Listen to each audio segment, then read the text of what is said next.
What happens when you merge 2 or 3 or even 4 different genres of food-related books together to create something new?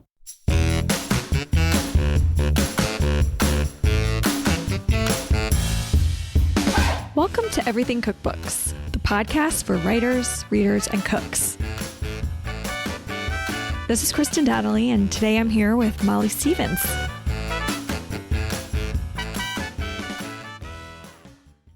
Hey, Molly. Hey, Kristin. Quick question. Do you think of a drinks book as a cookbook? You mean like a cocktail book? Right, I guess a cocktail book. I mean, I think of them as cocktail books. I don't, but I suppose drinks is probably... They have recipes a lot of times, right? Yeah, no, and I mean, they're in my cookbook library. Granted, it's a pretty small section. So yeah, I would say I think of them as cookbooks and that similar but similar guiding principles apply in terms of how you organize, how you write it. You know, you have to write a solid recipe that someone can replicate in their own kitchen, that type of thing. But it's funny, I haven't thought about them that much in terms of writing one or what it takes to produce one. Yeah, and it's funny, like with awards, there's often a separate category for drinks books. They're not always under the cookbook. But yeah, I think you're right. And even when you approach it from a proposal point of view, you would have all of the same elements and the recipes and things need to be tested. And a lot of times they're photographed, at least like modern cocktail books are photographed. So very much so, yeah. Yeah. Anyway, but today we're going to talk about this really fascinating book called Slow Drinks. It's not just a cocktail book at all, more than even just a drinks book. Right. I'm excited that you brought this book to our attention because it's from your part of the country.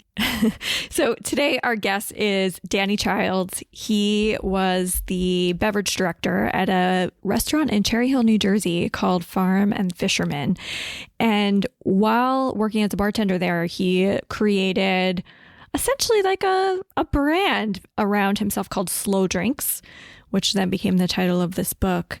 I had learned about what he was doing he wrote a column in Edible, New Jersey, which was fascinating. I was very much into gardening and plants myself at that time. I mean, I still am, but that's when I was getting into it. And I just hadn't thought about necessarily merging it into a restaurant drinks program. Right. I think we're so used to people bringing gardening and farming and market-driven cooking into recipes and cookbooks. Yeah. But not so much into drinks. I mean, gin, juniper, a zillion botanicals. I mean, there is a botanical element to cocktails, but we think of it as already bottled, I guess.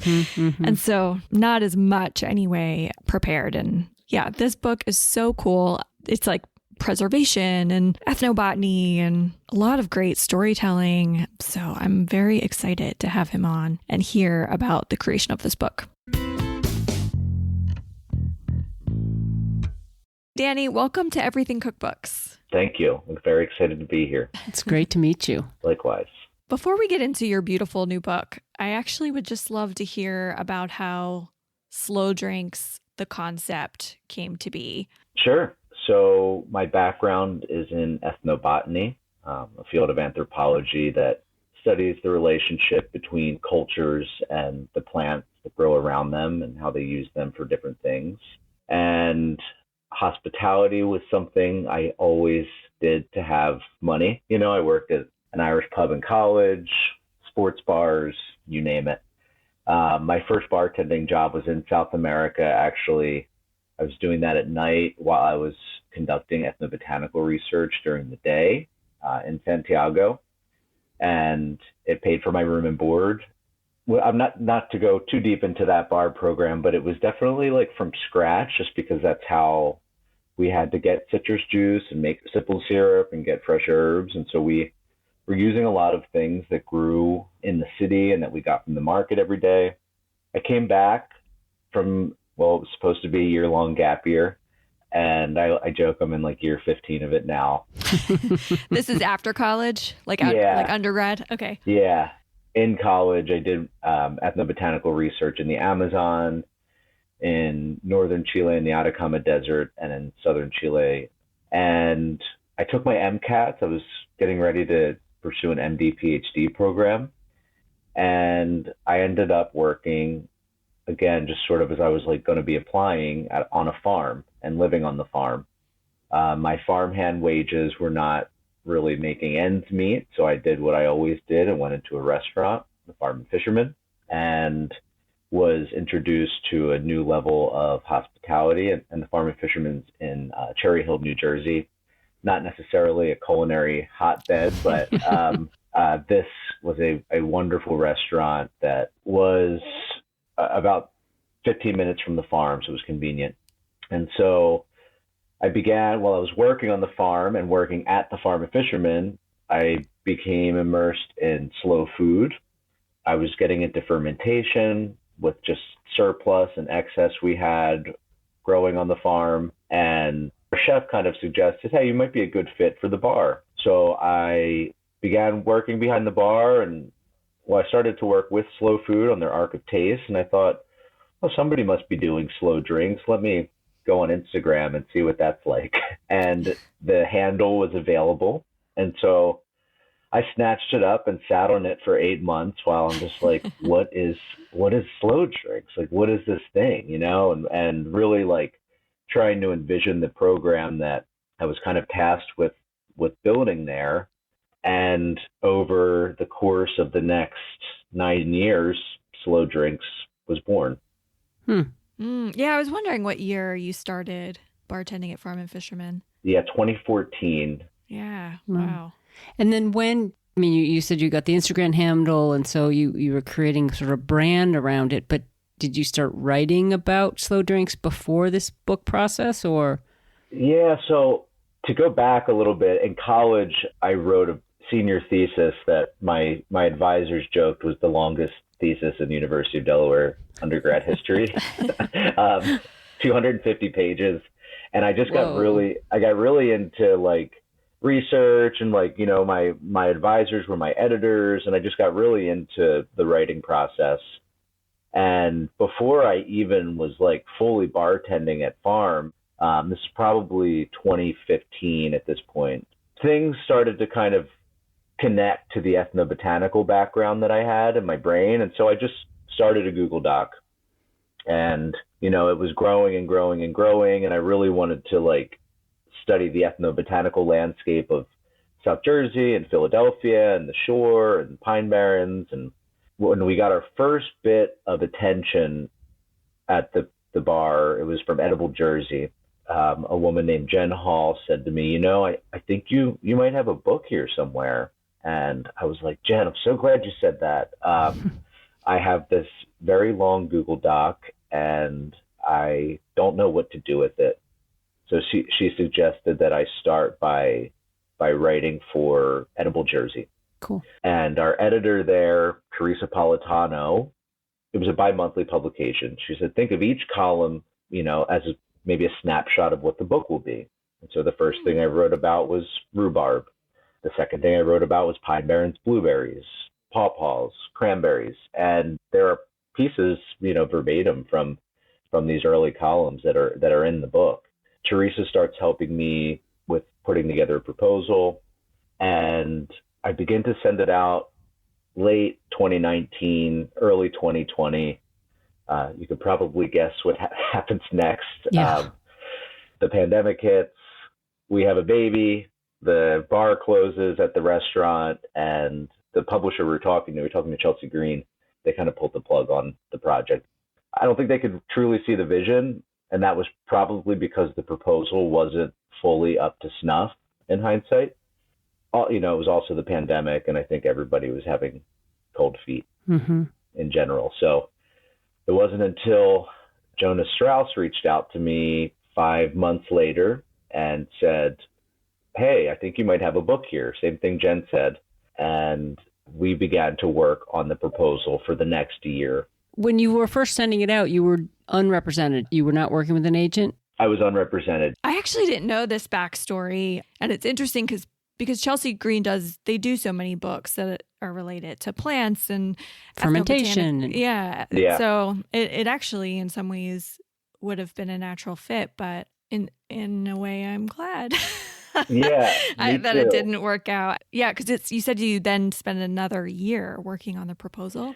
Yeah. So they were the first people to say, and we heard this multiple times moving forward, like, your following's not large enough. Right. Which, read between the lines is like, you don't have enough Instagram followers.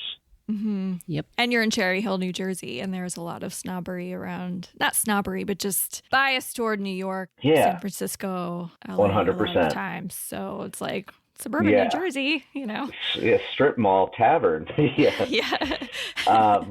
So, and they couldn't like wrap their heads around the aesthetic of our photography either, which is, I think, such a unique thing of ours and something that I'm so proud of. My wife, Katie, did all the photos. I'm so proud of the job Katie did. And I think that Slow Drinks would not be what it is without Katie's photos. Mm-hmm. Yeah, I'm curious. We'll get to the design of the book later, but they're such an integral part of the whole vibe and mood and presentation of this book. And so what I'm hearing you say, Danny, is that they were in the proposal. You included samples of... We did. And it's so funny. I've been like really thinking about this podcast a lot. And I went back and I pulled out every iteration of the proposal, of which there are 3, and lined them all up next to each other. And we gave them like a Word document, it was rough. A Word document can suffice for a proposal, I will say that. But yeah, like if it's a rough. Yeah. And like what was in the proposal in that form was pretty much just excerpts from Edible Jersey. The senior editor there said, I would suggest you write a full chapter. And so I wrote this chapter that I felt so strongly about, the history chapter, which was in the manuscript all the way until like design. And then they were like, hey, we're a couple thousand words over limit. We're going to cut the history chapter. Ugh. So, and Jonah actually said this to me early too. He said, I love this chapter, but this is material that has been written in different books, even though it's pieced together to kind of set the stage for your book. He said, I could see this possibly getting scrapped. And so that was the one I presented Chelsea Green with. And then Jonah was like, I really think you need to write a season chapter, a bit of a preservation chapter, and just kind of the general like overviews of different preservation techniques. And then a couple snapshots of other chapters as well. Mm-hmm. Yeah, we spent a full year. We really did a lot more photography during that year. We hired a graphic designer. We got them professionally printed. And then when we sent the proposal out, we did it in like this, I don't know, swag box, for lack of a better term. It was like Slow Drinks postcards and little samples and the proposal all beautifully bound and nice and neat. And Jonah was really like driving home, they should get a full picture of what your book will be, both in sampling the flavors, but seeing the aesthetic. Mm-hmm. Back to what you were saying, Danny, about not having a social media following, not having a big enough platform. And in this proposal that you ultimately built with your agent, Jonah, it's almost like you're branding it in a way that... Yeah. Without that branding already sort of available to a publisher to see, you've created something very complete. Yeah. And, my thing was always like, I get that it's a metric. I get that followers on Instagram is one metric.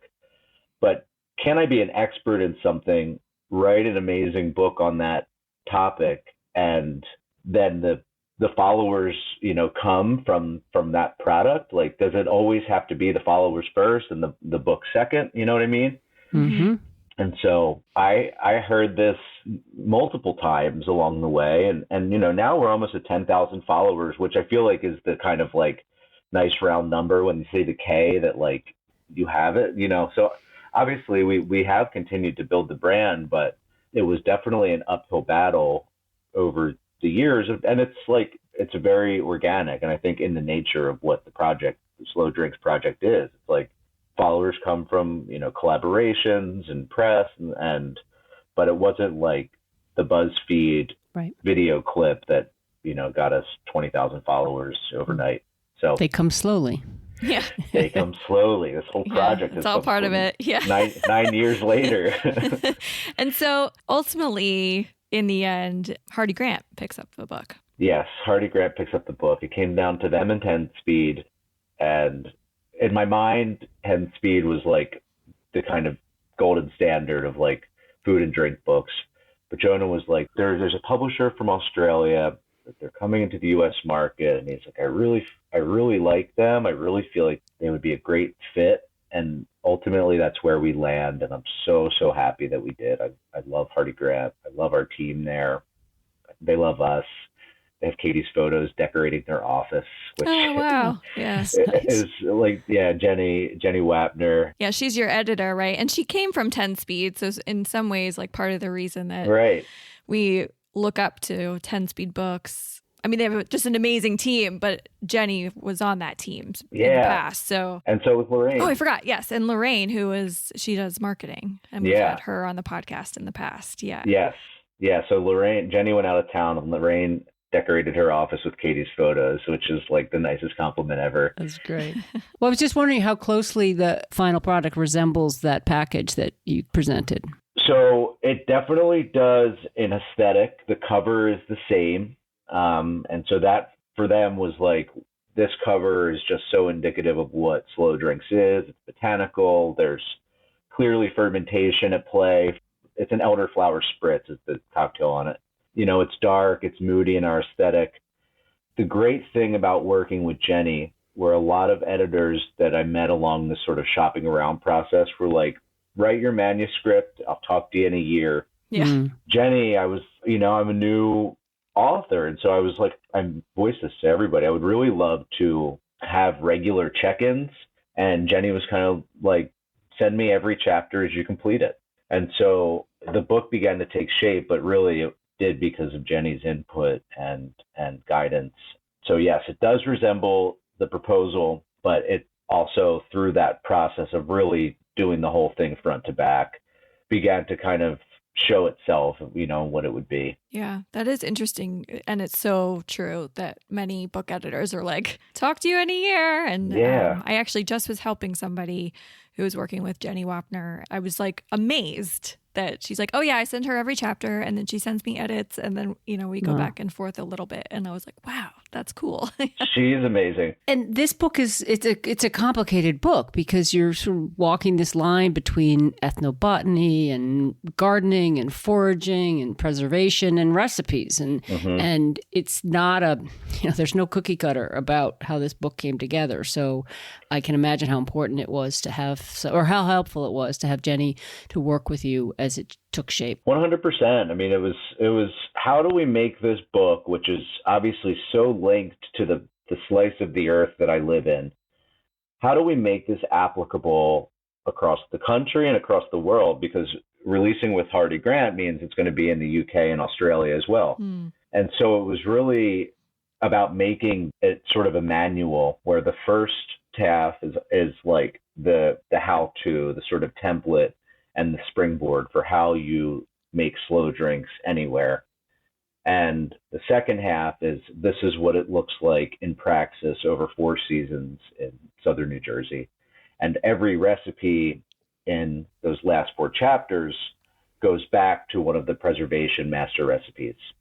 So it's like, this recipe is based on the master soda recipe on page XXX, this is based on the country wine recipe on page Y. And so it was a fine line as far as how do you make this adaptable? And then even with ingredients, how do you make things that are foraged in this area adaptable? So with the exception of, I think, like pawpaw and sassafras, we were really cognizant of choosing things that were able to be foraged at least pretty much throughout the Northern Hemisphere.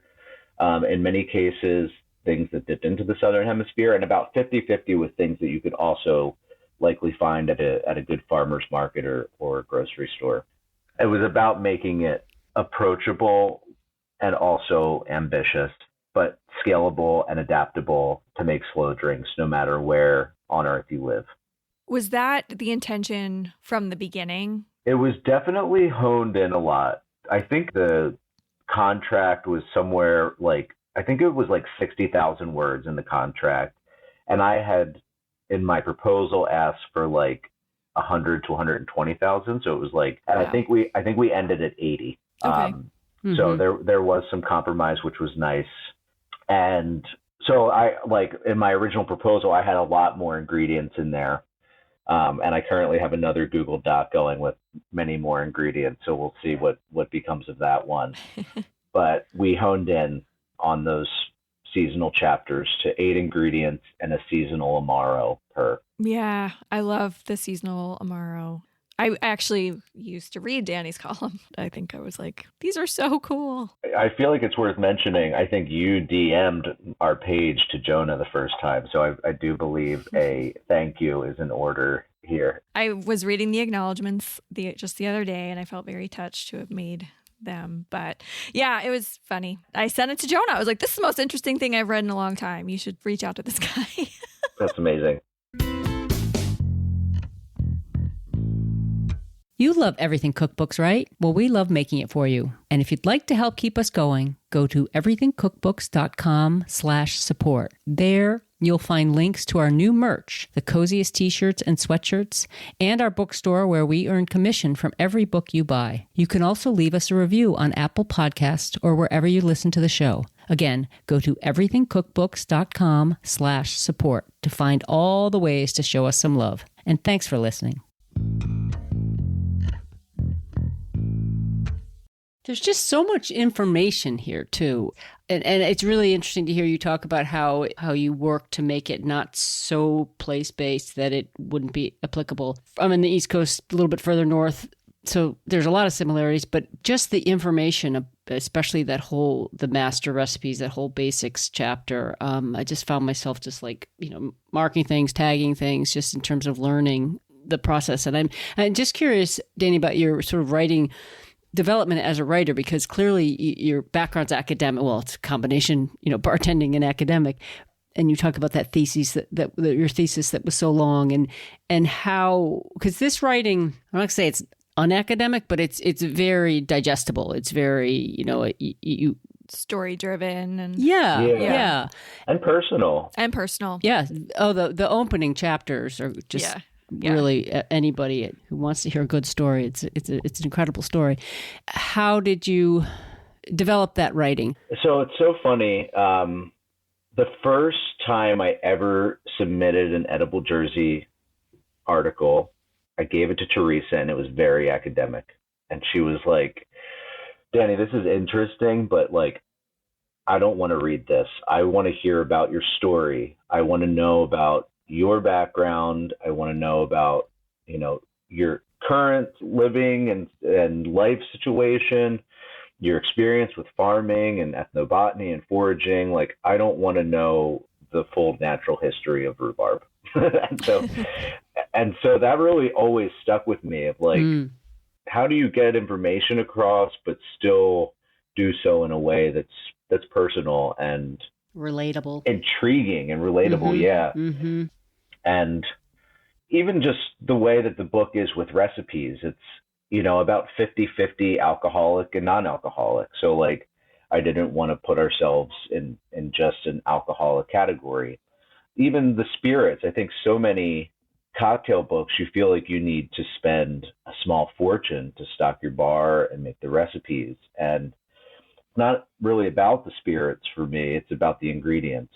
So the only time that spirits are mentioned in the book are in kind of very specific liqueurs to make people feel use your favorite. It's about the ingredient. Yes, different spirits contribute different things, but that's secondary to the process of preservation and the ingredient and how you get it and the story behind it. Mm-hmm. It's a very uncocktail-y cocktail book. I mean, it's not a cocktail book, really. It's a beverage book, yeah. Yeah. Yeah. Audience-wise, I guess, who did you have in mind as picking this book up? Certainly industry professionals. I do think I wrote the book I wish that I could have read or referenced as I was building a bar program. And that's I always hear, write the book you want to read. This was all so new to me, and it was it really took 9 years of experimentation to get these recipes in a professional setting at a high volume bar. So certainly that was part of it, but it's also about home brewers and homesteaders and foragers and DIYers and drinkers and non-drinkers and people who just like to take on projects and do things for themselves, which I think most cocktail books are very, very industry driven.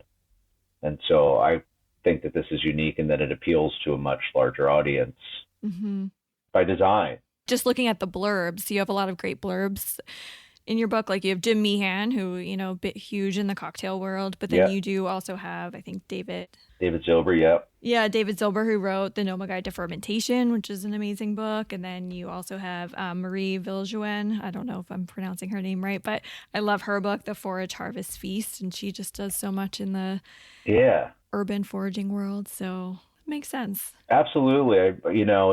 Again, I was relatively unknown. Jim knew who I was. Marie did not. David did not.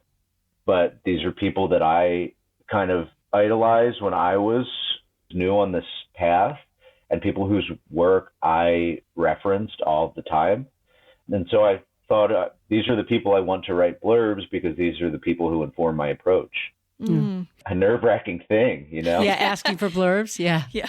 It's funny, we talk, a lot about book ideas, and if there's no other book on the shelf like the book you're writing, either that means there's, an opportunity or it's a bad idea kind of thing. And it's interesting because you referenced Dave Wondrich's Punch book and another one of his books in it. And I'm just curious about your sort of drink book library. I mean, you said this is the book you wish had been part of that library. Right. I started really getting into bartending in, let's say, 2014. That was really kind of after a huge boom in like the cocktail renaissance literature. So Jim Meehan, PDT, Death & Co., Dead Rabbit, where I did the pop-up last night. There also were two books from Brad Parsons that were huge influences for me, Bitters and Amaro, because those were the two that were like, light bulbs kind of went off of like, this is very botanical, even though like they're kind of shrouded in secrecy and we don't know what all of them are. We know some things. So that was kind of the first thing for me that was like really exciting, was the sort of botanical element of those categories. But then I was very into Sandor Katz, The Art of Fermentation and Wild Fermentation, Pascal Baudard, The Wild Crafting Brewer. Those are both Chelsea Green authors. Yep. River Cottage Preserves. So like, Pam the Jam is her Instagram name. I'm drawing a blank on her actual last name, but Pam the Jam's a pretty great moniker. Yeah. That was like, this is how you preserve what you're growing and what grows around you. Certainly the classics, Jerry Thomas and Dave Wondrich, even though he's a newer writer, I feel like those are classic books that kind of every bartender should reference, punch and imbibe. And then foraging books. So I was really learning how to forage in real time and working on farms, and then having two very large gardens, again, in kind of real time. So it's cool. Actually, I hadn't thought about that. This really is, it's like a distillation of your entire library. Well, and I also love it because one of the things when people are talking about writing books and they don't have, like when you talk about these books, I could just, I can hear your enthusiasm for them and your experience with them and your familiarity with them. And to me, that's what makes a good author, is someone who loves the books, and wants to contribute to that. And I just think that's a really good takeaway. I feel like I had a really unique experience where I worked in a bar that was sort of like an island where there were really no other bars. Philadelphia is not far, but there were really no other bars in the area or other bartenders that I really was connecting with or learning like this sort of stuff from. Of course, I learned how to bartend from people, but I think it really allowed me to develop something very unique. Whereas if I were trained in someone else's program or like in other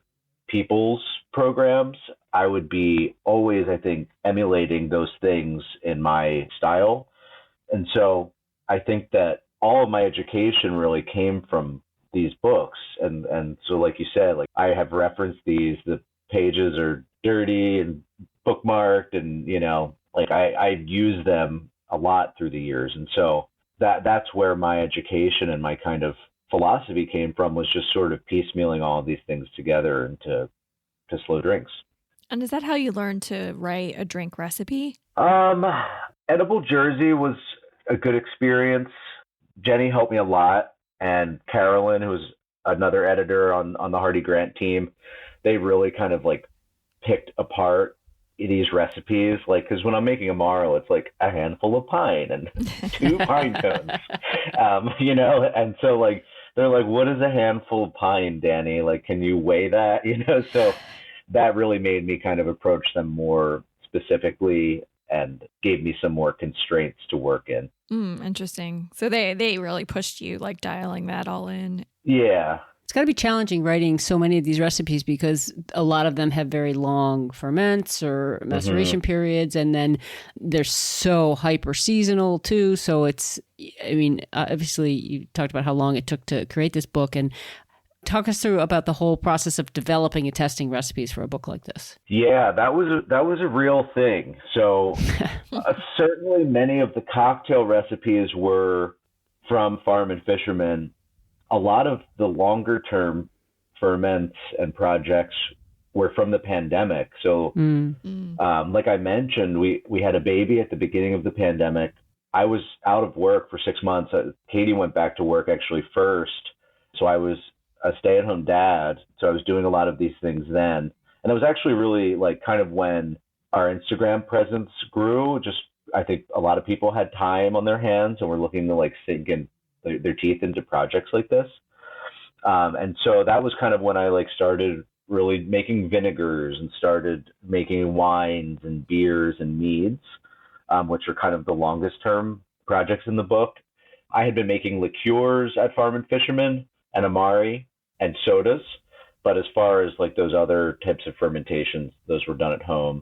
And then when we signed with Hardy Grant, that was in, I want to say, October of 2021, and we had 1 year to complete everything.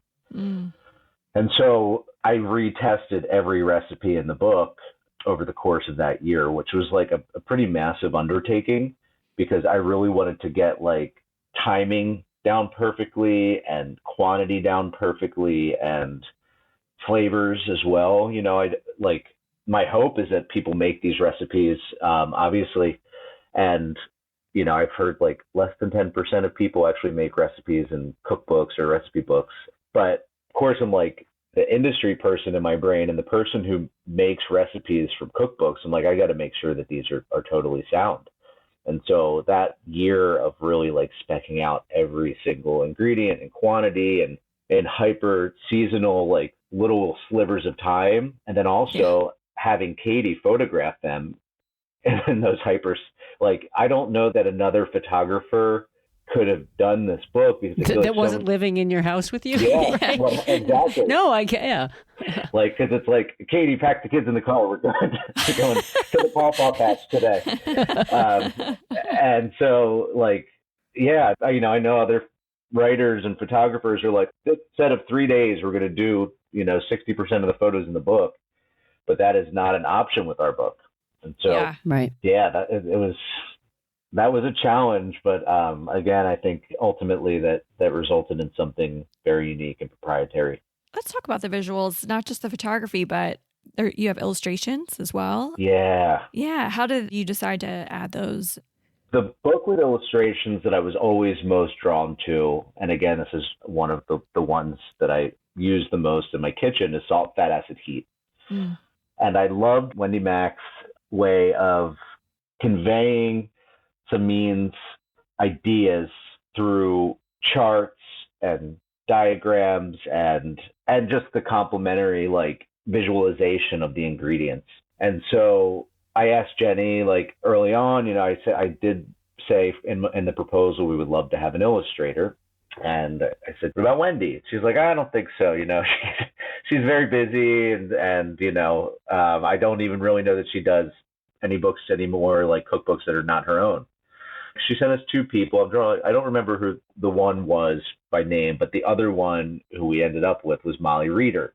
Immediately, Molly's illustrations were like, oh my gosh, these are gorgeous. These are exactly what we're looking for, where it's like borderline scientific and literal, but also aesthetically beautiful. Mm-hmm. So we approach her and say, would you consider working on this book? She says yes. She took some really horrific sketches on my part and made them into like things I want to decorate my house with, illustrated every ingredient in the book. She did the preservation flow chart, which that's gorgeous. I have that printed out on postcards, and at every book event I've done so far, I hand that out. I love that so much. She did that ingredient tree of life with all the different botanical families that I love so much. It's such an amazing aesthetic part of the book, and she's now working on Samin Nasrat's next book. Oh, cool. Which I think is crazy and so awesome for her. Her artistic ability is incredible.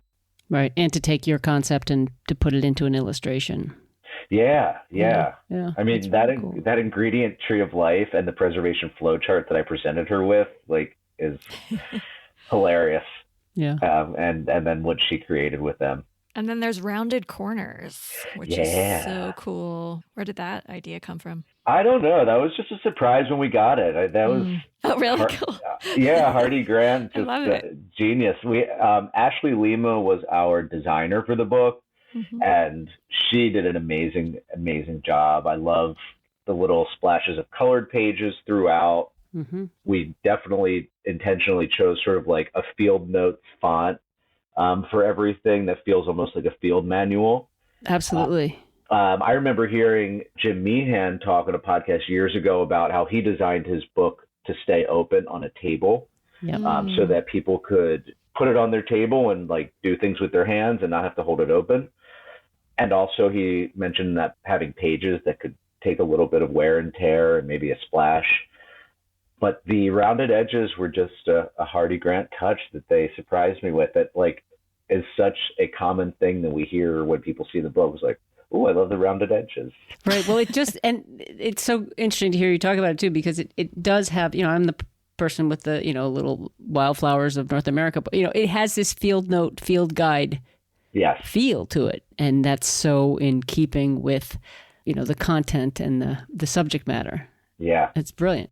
And it's a 300-page book, but it's compact in size and presentation. Yeah. And there's negative space, which I like a lot. Like, some of the pages are like the top third is the recipe, and then there's a little bit of blank space. There's a lot of photography. Every ingredient has a photo of the ingredient or the process or both, plus the cocktail. And so it's definitely a very visual book. Yeah. There's a lot of romantic landscapes, and we were saying like, it's like romanticizing New Jersey, which doesn't happen very often, right? Right. I mean, it's if I can do this in New Jersey, I think it can be done anywhere. I think there's something there. There's beauty all around us and ingredients all around us. That something Jenny said the first time that we spoke, pitching the proposal to her was like, I feel like this book can really change your view of reality.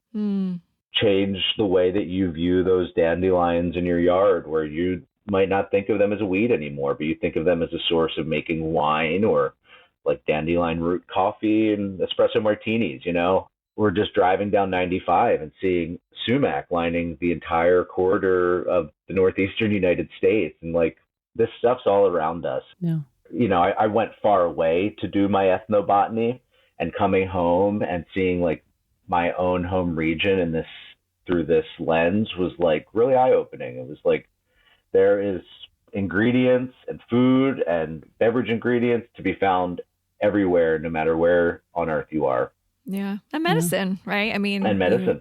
You have that bit of training as well. Yeah, 100%. And a lot of these things are medicine, were medicine. I always try to include those cultural anecdotes throughout, because I think it's important to remember these ingredients don't exist in vacuums, and it's not some novel thing that I'm discovering. These are very important ingredients to people throughout time and place. Yeah. So the book came out in September. How's the reception been? Has anything surprised you, delighted you? What? Yeah, so the book actually technically came out in October. It was supposed to be September, but there was a dock strike that had a shipping container out at sea for reality. Yeah, exactly. I didn't have that on my bingo card. But the feedback and the reception has been awesome. Great. It's been a whirlwind. I've sort of kind of been hanging in this mid-Atlantic area right now. I'm also launching Slow Drinks as a consulting business. Nice. In addition to launching it as a book. So like I'm like launching a business and a book simultaneously, which is a little bit insane, but incredible. But the thing with all of these pop-ups is, and always events that I've done through the years, is like true collaboration. And I think that this approach lends itself to collaboration so much. You know, it just at the Dead Rabbit last night, which won Best Bar in the World, I think in 2016, to take their philosophy and my philosophy and sort of meld them into this like one night experience was so special. And to like, you know, the capacity in this room they put us in was 50 people, which I think we were at in about 4 minutes of the doors being open. Wow. But just people's like from all walks of life, the slow food community, gardeners, like just non-drinks people who are so into this is like so rewarding to me. I mean, obviously, like I envision this to be sort of the next frontier in the drinking world. It's very logical. It has been with the food world for a long time. But to see people that are not in the industry really taking to it has been a little bit surprising, but the most rewarding, I would say. Mm-hmm. And when you say consulting business, like with hospitality clients working with? Yeah. So I have 3 right now that I'm working with. Cool. Yeah. I mean, these are very different concepts, but all able to be sort of translated through Slow Drinks. It's cool to be R&Ding and making drinks for different cuisines and beverage programs, and not even just making drinks. A lot of, you know, on the farm, I'm making hot sauce by the gallon and all kinds of fun stuff. There's a recipe for the hot sauce in the book. Yes, make it. It is the greatest hot sauce. I flagged a bunch of stuff. And do you think that history chapter ever becomes another book, or is there another book maybe without the history chapter? I would love for it to be something that Toby Maloney, who wrote The Bartender's Manifesto with Emma Jansen this past year, we met on my publication day, and we were talking about the next book, and he said, my recommendation to you would be tour this book, see what people's feedback is, and then dive into your next book. So I'm kind of also just taking a little break from writing, and because I'm just not quite there mentally yet to sit down and dig into another book. But I'm taking that advice to heart, where I really would like to see what people gravitate towards in the book and continue to see what inspires me in the meantime. I've definitely got a lot of different ingredients that were not in this one, but I don't know if the history chapter will be in that one or if that'll be like my first Substack or something. There you go. Yeah. Cool. Well, thank you so much, Danny. This was awesome. It was wonderful. Thank you so much. I love your podcast, and it helped me a lot writing my book, and I hope this helps others in writing their books. Thank you for listening to Everything Cookbooks. For more episodes and ways to support us, go to our website, everythingcookbooks.com. The show is available wherever you get your audio, and if you like what you hear, please leave us a review. It really helps other people find the show. Any book mentioned in the show can be found on our affiliate page at bookshop.org. Thanks, as always, to our editor, Abby Circatella. Until next time, keep on writing, reading, and cooking.